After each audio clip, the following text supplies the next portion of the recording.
خدا باپ کی زندہ کلام میں سے زبور کی کتاب یروشلم کی تعریف اور توصیف زبور 122۔ میں خوش ہوا جب وہ مجھ سے کہنے لگے، آؤ خداوند کے گھر چلے۔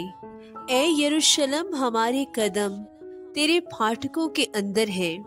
اے یروشلم، تو ایسے شہر کی مانند ہے جو گنجان بنا ہو، جہاں قبیلے یعنی خداوند کے قبیلے اسرائیل کی شہادت کے لیے خداوند کے نام کا شکر کرنے کو جاتے ہیں، کیونکہ وہاں عدالت کے تخت یعنی داؤد کے خاندان کے تخت قائم ہے۔ یروشلم کی سلامتی کی دعا کرو۔ وہ جو تجھ سے محبت رکھتے ہیں اقبال مند ہوں گے۔ تیری فصیل کے اندر سلامتی اور تیرے محلوں میں اقبال مندی ہو۔ میں اپنے بھائیوں اور دوستوں کی خاطر اب کہوں گا، تجھ میں سلامتی رہے۔ خداوند اپنے خدا کے گھر کی خاطر میں تیری بھلائی کا طالب رہوں گا۔ آمین۔